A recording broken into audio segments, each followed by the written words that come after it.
Dears, welcome back to Xylem learning. നിങ്ങളുടെ ഈ സ്വന്തം മിഥിലാമസാണ്.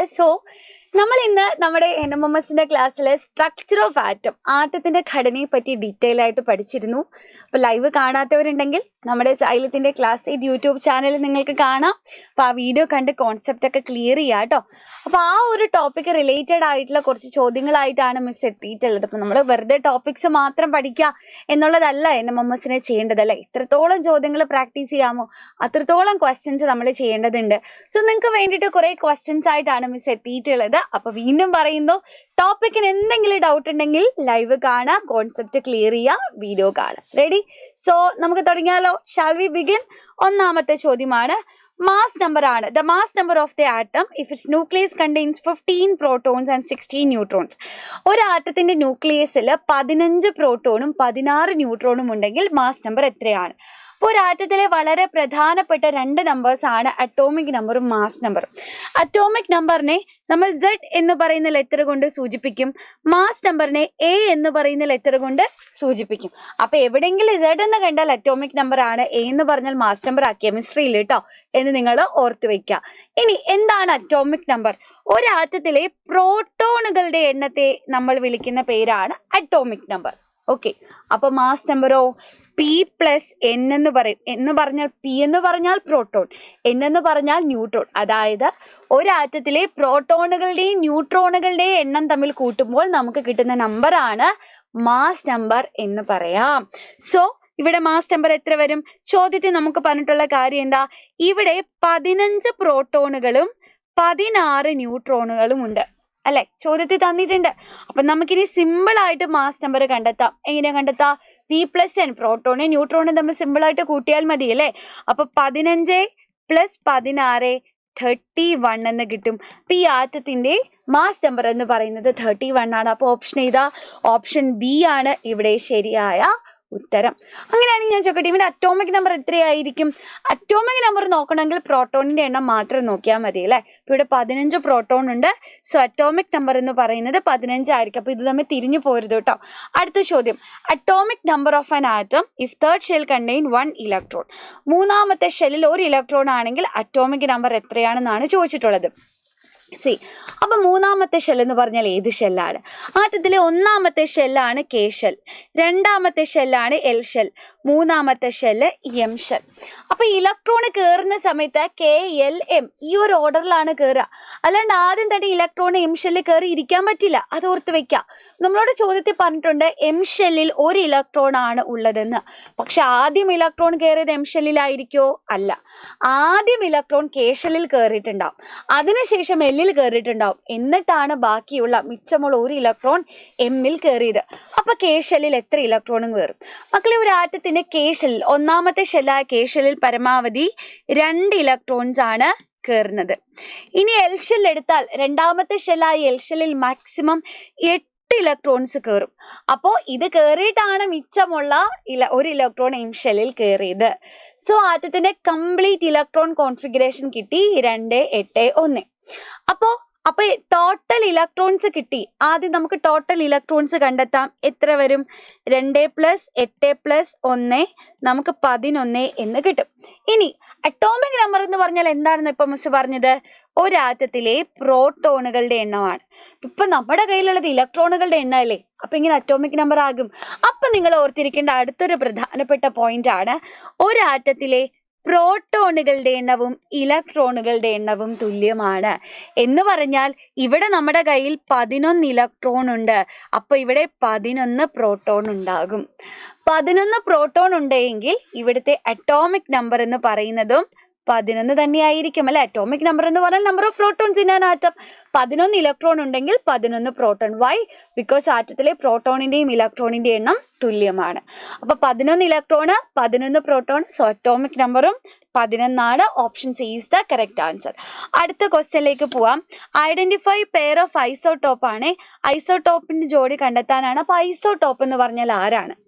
ഐസോടോപ്പ് എന്ന് പറഞ്ഞാൽ same Z but different A എന്ന് പറഞ്ഞാൽ എന്താ മക്കളെ? ഇസഡ് എന്ന് പറഞ്ഞാൽ അറ്റോമിക് നമ്പർ, അല്ലെ? എ എന്ന് പറഞ്ഞാൽ മാസ് നമ്പർ. അപ്പോൾ ഒരേ അറ്റോമിക് നമ്പറും ഡിഫറെന്റ് മാസ് നമ്പറും ഉള്ളവരാണ് ഐസോടോപ്പ്. അപ്പൊ നിങ്ങളൊരു കാര്യം ഓർക്കുക, ഇപ്പോൾ ഒരു ആറ്റം എടുത്തു, എക്സ് എന്ന് പറയുന്ന ഒരു ആറ്റം എടുത്താൽ ഇവന് താഴെ എഴുതുന്ന നമ്പറാണ് അറ്റോമിക് നമ്പർ, മുകളിൽ എഴുതുന്ന നമ്പറാണ് മാസ് നമ്പർ. ഇത് ഓർത്ത് വെക്കുക കേട്ടോ.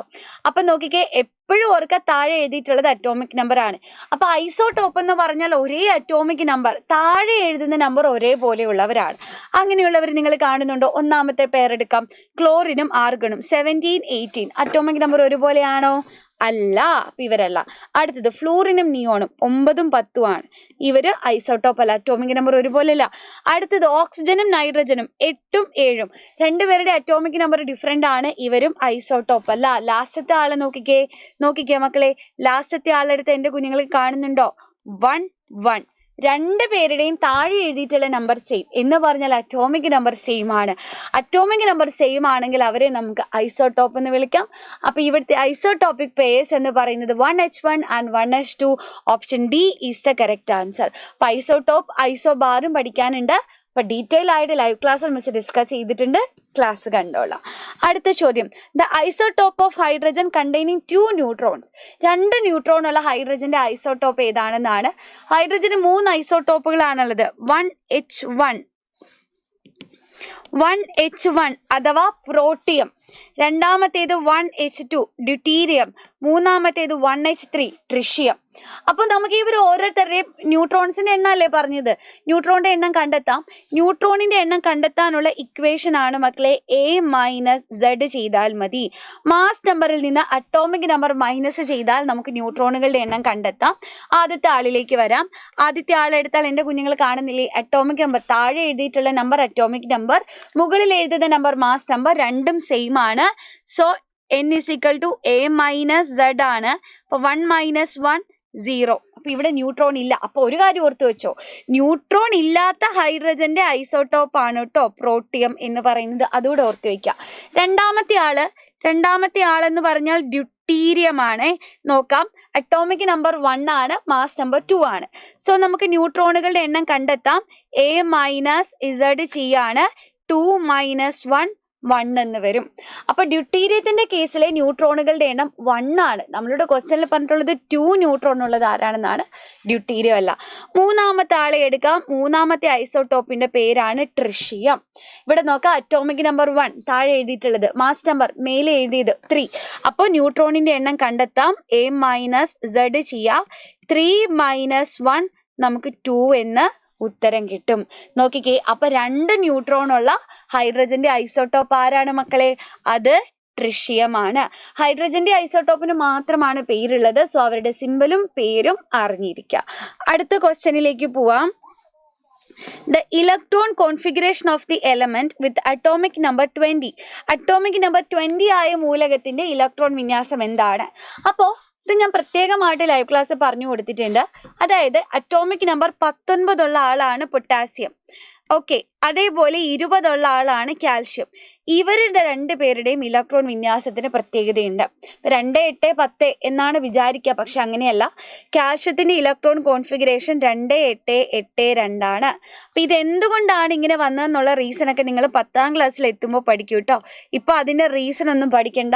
ഇലക്ട്രോൺ കോൺഫിഗറേഷൻ സ്പെഷ്യലായിട്ട് ഓർത്ത് വെച്ചാൽ മതി. പൊട്ടാസ്യം ആണെങ്കിൽ 2, 8, 8, 1 ആണ്. അപ്പൊ ഈ 2 പേരെ നിർബന്ധമായിട്ട് നിങ്ങൾ എല്ലാവരും ഓർത്ത് വെക്കുക കേട്ടോ. അപ്പൊ എന്റെ കുഞ്ഞുങ്ങൾ പറ, അങ്ങനെയാണെങ്കിൽ അറ്റോമിക് നമ്പർ 20 ആയിട്ടുള്ള ആളുടെ ഇലക്ട്രോൺ വിന്യാസം എത്രയാണ്? 2, 8, 8, 2 ആണ് കേട്ടോ. 2, 8, 10 എന്ന് തോന്നും, പക്ഷെ 10 അല്ല. അപ്പൊ ഇലക്ട്രോൺ കോൺഫിഗറേഷൻ അറിയില്ല എങ്കിൽ ലൈവ് കണ്ടോളൂ, അവിടെ മിസ് ഡീറ്റെയിൽ ആയിട്ട് പഠിപ്പിച്ചിട്ടുണ്ട്. ഓക്കെ, അപ്പൊ ഈ ഒരു ചോദ്യം നിങ്ങൾക്ക് കമന്റ് ചെയ്യാനുള്ള ചോദ്യമാണ്. സോ എല്ലാവരും കമന്റ് ചെയ്യുക. ഇനി ഇതുപോലെ ഏതെങ്കിലും ഒരു ടോപ്പിക്കിന്റെ വീഡിയോ വേണമെങ്കിൽ നിങ്ങൾ എല്ലാവരും കമന്റ് ചെയ്താൽ ആ ടോപ്പിക്കിന്റെ വീഡിയോ ആയിട്ട് മിസ് അടിപൊളിയായിട്ട് വരുന്നതായിരിക്കും. സോ ക്രിസ്മസ് പരീക്ഷയ്ക്ക് പഠിക്കുന്നതോടൊപ്പം തന്നെ NMMSനും കൂടെ വേണ്ടിയിട്ട് സൈഡിലൂടെ പ്രിപ്പയർ ചെയ്തോളൂ. എല്ലാവരും അടിപൊളിയാക്കുക, ഉഷാറാക്കുക. All the best. Thank you. Comment ചെയ്യാൻ മറക്കല്ലേ.